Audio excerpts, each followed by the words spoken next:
Hello student, कैसे हैं? उम्मीद करते हैं कि आप ठीक होंगे।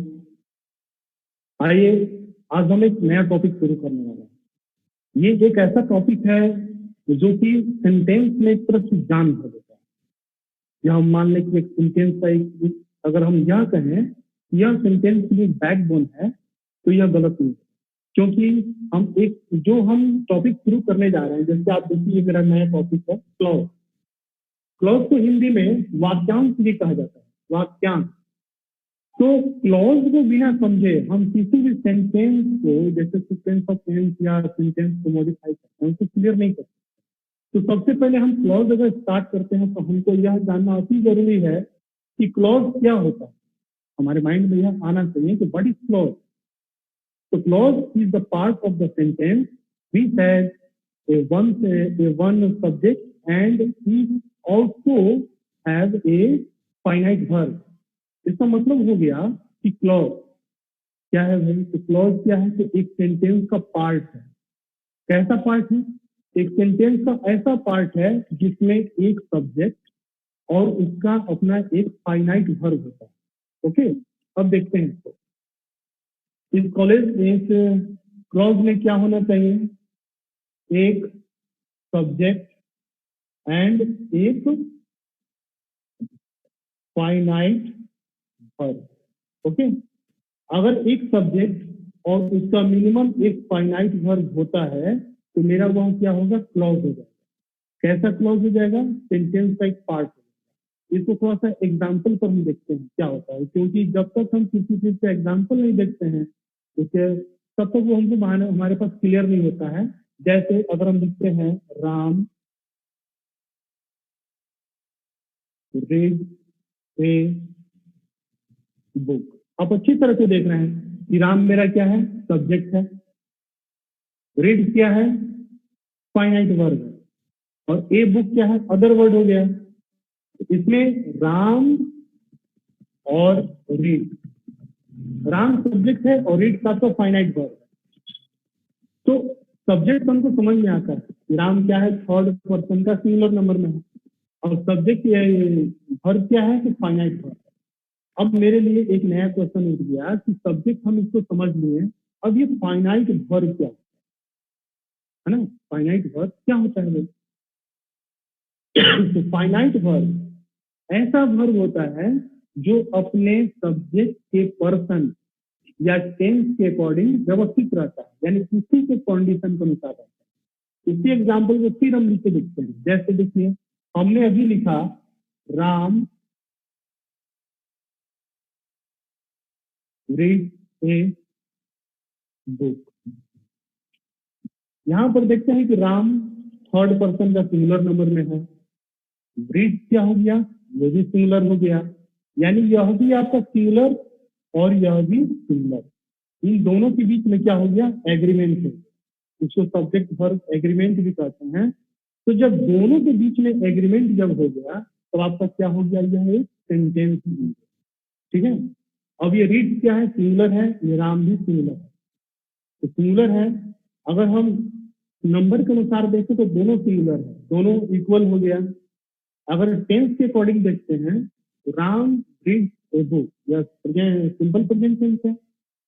तो प्रेजेंट टेंस के अकॉर्डिंग ठीक है और पर्सन के अकॉर्डिंग भी ठीक है। तो मिला जुलाकर यह क्या हो गया? फाइनाइट वर्ब हो गया। तो इसको हम यहां से यहां तक क्या बोला? यह एक क्या हो गया? क्लॉज। कैसा क्लॉज है? तो उसमें एक सब्जेक्ट और उसका एक अपना फाइनाइट वर्ब होना चाहिए। इसके अलावा बहुत सारे एग्जाम्पल देख सकते हैं। जैसे ही इज प्लेइंग बॉल। अगर हम लेते हैं एक अलग दूसरा एग्जाम्पल लें आपको, ही इज प्लेइंग बॉल, वो गेम खेल रहा है। ठीक है। ही इज प्लेइंग बॉल, तो ही क्या है? थर्ड पर्सन का सिंगुलर नंबर में है। इज क्या है? वो भी सिंगुलर है। तो ही इज प्लेइंग बॉल क्या हुआ? आपका एक सेंटेंस बन गया। और ये क्या हुआ? आपके टेंस के अकॉर्डिंग भी ठीक है। ही इज प्लेइंग बॉल, ये कौन सा टेंस हो गया? प्रेजेंट कॉन्टिन्यूअस हो गया। इसको हम यहाँ पर लिख के बताते हैं आपको। देखिए, he is playing ball, Sita wrote a letter. ये दो सेंटेंस है, ये दोनों सेंटेंस क्या है आपका? क्लॉज। ठीक है, कैसा क्लॉज है? ही इज प्लेइंग बॉल। ये आपका कौन सा सेंटेंस, कौन सा टेंस है? तो प्रेजेंट कंटिन्यूअस हो गया। ये क्या हो गया? Present continuous. Sita wrote a letter, Sita wrote a letter, ये क्या हो गया? पास्ट, सिंपल पास्ट हो गया। ठीक है, तो इस टेंस के अकॉर्डिंग ये क्या कर रहा है? वर्ब एक दूसरे को क्या कर रहा है? कनेक्ट कर रहा है। ये क्या हो गया? Finite verb. ओके, तो ये फाइनाइट वर्ब हो जा रहा है। इस प्रकार से अब हम अच्छी तरह से समझ गए कि क्लॉज मीन्स क्या? सेंटेंस का एक भाग। कैसा भाग? जिसमें एक सब्जेक्ट और मिनिमम एक उसका अपना फाइनाइट वर्ब होना चाहिए। फाइनाइट वर्ब अधिक भी हो सकता है, सब्जेक्ट भी अधिक हो सकते हैं, उसमें कोई बात नहीं है, लेकिन मिनिमम ये दोनों होने चाहिए। अब जब हम ये समझ गए कि एक सेंटेंस के साथ एक फाइनाइट वर्ब होता है, तब इसके काइंड को देखेंगे। इसके काइंड, क्लॉज के दो पार्ट होते हैं। अभी तक हमने केवल क्लॉज पर चर्चा किया कि क्लॉज क्या होता है, उसका बेस क्या होता है। क्लॉज और उसका बेस को अच्छी तरह से हम समझ लेने के बाद अब उसके काइंड को देखेंगे। क्लॉज के दो काइंड होते हैं। पहला प्रिंसिपल क्लॉज, या इसको मेन क्लॉज भी कहते हैं।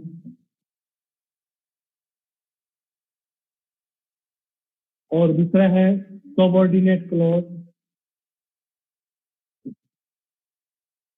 या इसको डिपेंडेंट क्लॉज भी कहा जाता है। ठीक है, प्रिंसिपल क्लॉज इसका पहला पार्ट क्या हो गया? क्लॉज का प्रिंसिपल क्लॉज, या इसको मेन क्लॉज भी कहते हैं। क्लॉज का दूसरा पार्ट क्या हो गया? सबऑर्डिनेट क्लॉज, जिसको डिपेंडेंट क्लॉज भी कहा जाता है। आप नाम से ही समझ रहे होंगे कि अब यह जो प्रिंसिपल क्लॉज है, यह क्या करता है? किसी भी सेंटेंस में मुख्य भूमिका अपना अहम करता है। ठीक है, प्रिंसिपल क्लॉज कैसा क्लॉज होता है? प्रिंसिपल क्लॉज वैसे क्लॉज को कहते हैं जो अपने अर्थ को, जो अपने सेंस को, जो अपने मीनिंग को बिल्कुल क्लियर कर लेते हैं। उनको किसी दूसरे सेंटेंस पर या किसी दूसरे चीज पर निर्भर नहीं होना पड़ता। लेकिन जब इसको देखते हैं सबऑर्डिनेट क्लॉज, जिसको डिपेंडेंट क्लॉज भी कहते हैं, नाम से ही पता चलता है कि ये क्या है? डिपेंडेंट, डिपेंड करता है, किसी पर आश्रित रहता है। अपने अर्थ को, अपने मीनिंग को वह क्लियर नहीं कर सकता। उसको क्लियर करने के लिए क्या होता है? किसी दूसरे क्लॉज पर डिपेंड होना चाहिए। तो पहले हम इसको देखते हैं प्रिंसिपल क्लॉज पर। तो प्रिंसिपल क्लॉज में आपको, हमने आपको भी बताया कि प्रिंसिपल क्लॉज ऐसा होता है जो अपने मीनिंग को बिल्कुल क्लियर कर लेता है। जैसे अगर हम लिखते हैं कि she write a novel, she write a novel, sorry write, वह लिखती है क्या? एक नोबल, यानी वह एक नोबल लिखती है। अगर हम कहते हैं कि वह एक नोबल लिखती है, सी राइट ए नोबल, है ना, तो इससे पता चल रहा है कि कोई ऐसी लड़की है या कोई ऐसी महिला है जो नोवेल लिखने का काम करती है। यानी हमको उसके बारे में कंफर्म पता हो गया कि वह नोवेल, और उसके बारे में ज्यादा कुछ जानने की आवश्यकता नहीं है, क्योंकि हमको पता हो गया कि वह क्या कर रही है। इसी से सर दूसरा एग्जाम्पल लेते हैं, I am playing ball, I am playing ball, मैं गेंद खेल रहा हूँ। कोई पूछे कि what are you doing? I am playing ball, मैं बॉल खेल रहा हूँ। उसके बाद वो चुप हो जाएगा, क्योंकि वो समझान जाएगा अच्छी तरह से कि आप बॉल खेलने का काम कर रहे हैं। ओके, तो इस तरह से ये सेंटेंस क्या हो गया? ये बात आपको प्रिंसिपल क्लॉज है, क्योंकि इसको अपने मीनिंग को, अपने सेंस को क्लियर करने के लिए किसी दूसरे पर डिपेंड नहीं रहना पड़ता है। लेकिन अगर हम किसी दूसरे सेंटेंस को लेते हैं, जैसे हम अगर दूसरा सेंटेंस लेते हैं, आपको वेट हेयर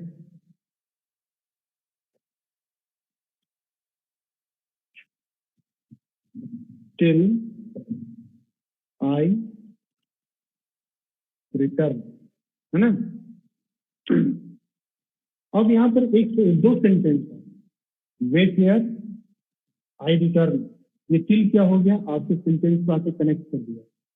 ठीक है, इसमें दो सेंटेंस है, दोनों सेंटेंस में आप देखते हैं दोनों के अर्थ को अगर देखते हैं तो ये कह रहा वेट हियर, यहाँ इंतजार करो। दूसरा कह रहा टिल आई रिटर्न, मेरे आने तक, यानी मेरे आने तक आपको क्या करना है, इंतजार करना है। अब इसका अर्थ हो गया वेट हियर, तुम इंतजार करो। अगर हम किसी को कहते हैं वेट हियर, आपका वेट करते रहो, वो जान जाएगा कि हमको कहा गया है वेट करने के लिए। तो ये क्या हो गया, प्रिंसिपल क्लॉज हो गया। आगे बढ़ते हैं, आई रिटर्न, टिल आई कहते हैं कि मेरे आने तक।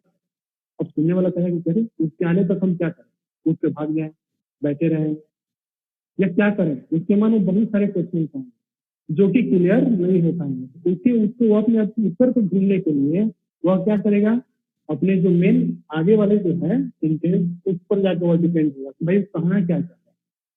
तब ये अपने अर्थ को पूरा करने के लिए यहाँ से यहाँ तक देखेगा, यहाँ से यहाँ तक का अर्थ क्या निकला भाई, वेट हियर, यहाँ इंतजार करो मेरे आने तक। अब इसको पता चल जाएगा ओ हमको कहा है इंतजार करने के लिए, उसके आने तक हमको बैठ कर इंतजार करना। अब वह समझ जाएगा और वो बैठ करके इंतजार करते रहेगा। इस प्रकार से यह सबऑर्डिनेट क्लॉज अपने अर्थ को पूरा क्लियर करने के लिए प्रिंसिपल क्लॉज पर डिपेंड हो जाता है, क्योंकि प्रिंसिपल क्लॉज के अभाव में एब्सेंसी में क्या होगा, वह अपना अर्थ नहीं निकाल पाता है। एक और एग्जाम्पल लेते हैं, he was absent because he was ill। इसमें भी दो सेंटेंस हैं। जैसे मान लीजिए he was absent था, because he was ill, क्योंकि वह बीमार था। इसका मतलब कि बीमार होने के कारण क्या हो गया, वह एब्सेंट हो गया। ठीक है, बीमार होने के कारण वह एब्सेंट हो गया, आया नहीं, अनुपस्थित हो गया। तो he was absent, वह अनुपस्थित था, बिकॉज ही वॉज इल, क्योंकि वह बीमार था, क्योंकि वह बीमार था। अब यहाँ से यहाँ तक देखते हैं तो अब कोई कहा जाए क्योंकि वह बीमार था, अगर हम कहते हैं बिकॉज ही वॉज इल, अब आपको लगेगा अरे वह बीमार था तो क्या होगा, है ना, उसका ट्रीटमेंट चल रहा है, या अगर कुछ और कोई घटना तो नहीं घट गई। तब इसको जानने के लिए यहाँ क्या करेगा, अब मेन क्लॉज को देखेगा या प्रिंसिपल क्लॉज को देखेगा, तब इसको पता चलेगा वो तो कोई बात ही नहीं है, वह बीमार था, क्यों, बीमार होने के कारण क्या हुआ भाई, इसका वो एब्सेंट हो गया। बीमार होने के कारण वह क्या हो गया, एब्सेंट हो गया। ये प्रिंसिपल क्लॉज हो गया और ये क्या हो गया। इस तरह से हम बहुत सारे एग्जाम्पल्स को क्लियर कर सकते हैं, जो यह क्लियर करता है कि कौन कैसे होता है। इस तरह से हम यह देख चुके हैं कि मेन क्लॉज क्या होता है कि अपने सेंस को और अपने अर्थ को बिल्कुल मतलब जो है एक्सप्रेस कर देता है, बतला देता है। तो उसको किसी भी दूसरे क्लॉज पर यानी कि सबऑर्डिनेट क्लॉज पर डिपेंड होने की आवश्यकता नहीं होती है। लेकिन सबऑर्डिनेट क्लॉज एक ऐसा क्लॉज होता है जो अपने सेंस को क्लियर नहीं कर पाता, जिसके कारण वह दूसरे पर क्या होता है, डिपेंडेंट हो जाता है, आधारित हो जाता है। इसको एक और छोटा सा एग्जाम्पल ले लेते हैं। जैसे मान लीजिए कि आपके फैमिली में आपके पापा, आपके पेरेंट्स, मतलब जो आपके पिताजी, वो क्या है, मेन क्लॉज है, और आपके परिवार के जितने सदस्य हैं वो क्या है, सबऑर्डिनेट क्लॉज है। क्योंकि मेन क्लॉज आपके जो पिताजी हैं वह क्या करते हैं, सबको लेकर चलते हैं, सब पिताजी के कारण ही सबकी पहचान है, यानी सबका सेंस क्लियर होता है। ठीक है, तो इस तरह से हम देखते हैं कि मेन क्लॉज और प्रिंसिपल क्लॉज जो है अलग अलग आज हमने आपको समझाया, और हमको लगता है कि अभी आपके सारे जो भी कंफ्यूजन थे वो दूर हो गए होंगे, और जो भी आपको दिक्कत होगी आप नेक्स्ट वीडियो में फिर हमसे आप क्वेश्चन कर सकते हैं। Thanks for this watching video.